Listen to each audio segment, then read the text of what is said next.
नमस्कार. पुणे महानगरपालिकेच्या कार्यक्षेत्रामध्ये आता सध्या आज आलेल्या रिपोर्टनुसार 7 एकूण पॉझिटिव्ह रुग्ण आहेत. त्यातला आज जो रुग्ण सापडला आहे तो डहाणूकर कॉलनी या एरियातला आहे.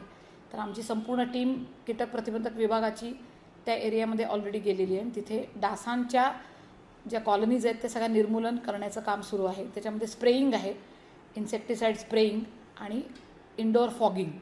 ते इंडोर फॉगिंग आपण जनरली करत नाही, घराच्या आत आपण का करतो? तर ह्या डासाची 2 वैशिष्ट्य आहेत.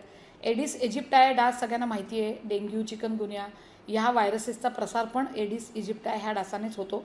ह्या डासाचं वैशिष्ट्य 2 आहेत की ते दिवसा चावतात आणि दुसरं म्हणजे त्यांना खूप छोट्यात कमीत कमी पाणी 2 ते 5 ml पाणीसुद्धा स्थिर जर का मिळालं तर ह्या पाण्यामध्ये ह्या डासाची मादी अंडी घालू शकते. त्यामुळे हे एवढं पाणी आपल्या घरामध्ये सुद्धा डासांना मिळू शकतं. घरामध्ये आपल्या फ्लॉवर पॉट असतात, नंतर छोटे छोटे कुंड्या असतात, कुंड्यांच्या खाली प्लेट असतात, त्यात पाणी साठतं. तर ह्या पाणी घरामध्ये नागरिकांनी स्वतःच्या पहिलं क्लिनिंग करून ह्या सगळे पाणी साठण्याचे आणि डास होण्याचे सगळ्या जागा नष्ट कराव्यात. दुसरं, ह्या आजाराची लक्षणं अशी आहेत की ताप, थोडंसं जॉईंट पेन्स आणि रॅश वगैरे, काही रुग्णांना रॅशही येते. तर अशा लक्षणांचे जर का रुग्ण असतील तर त्यांनी ताबडतोब आरोग्य संस्थेकडे जावं, पालिकेच्या किंवा खाजगी, आणि महापालिकेला ते कळवावं, जेणेकरून आमची कीटक प्रतिबंधक विभागाची टीम येऊन कंटेनर सर्वे, ज्याला आम्ही म्हणतो, 100 ते 150 घरांचा आजूबाजूच्या आम्ही सर्वे करतो. तिथल्या पण डासांची ज्या उत्पत्ती स्थानं असतात ती नष्ट करतो. आणि तिथे जर काही सस्पेक्ट रुग्ण असतील, संशयित किंवा सिम्प्टमॅटिक असतील, लक्षणं असलेले, तर त्यांचे ब्लड सॅम्पल्स आम्ही NIVला पाठवतो.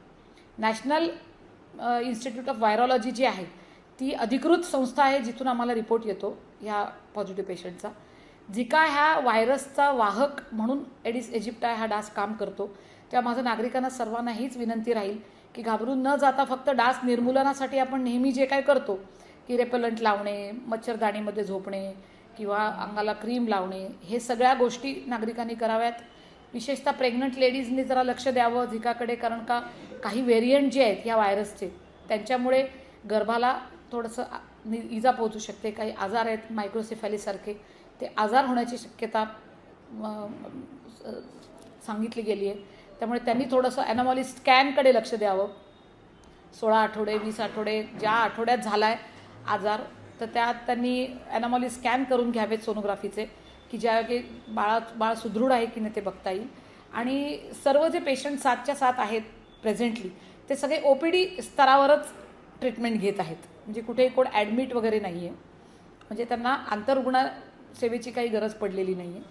ते डॉक्टरांच्या आम्ही संपर्कात आहोत, त्या पेशंटच्या आम्ही संपर्कात आहोत आणि आमची कीटक प्रतिबंधक विभागाची टीमसुद्धा काम करते. नागरिकांनी पण सहकार्य करावं. स्वतः घरातल्या आणि आजूबाजूच्या सोसायटीतल्या वगैरे डासांच्या कॉलनी नष्ट कराव्यात आणि आरोग्य संस्थेच्या लक्षात आणून द्याव्यात जर पॉझिटिव्ह सिम्प्टमॅटिक केसेस असतील तर.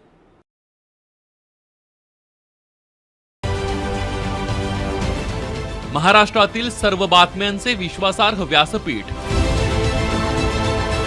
सकाळच्या सर्व सोशल मीडिया प्लॅटफॉर्मला लाईक, फॉलो आणि सबस्क्राईब करा. तसंच सर्व नोटिफिकेशनसाठी बेल आयकॉन प्रेस करायला विसरू नका.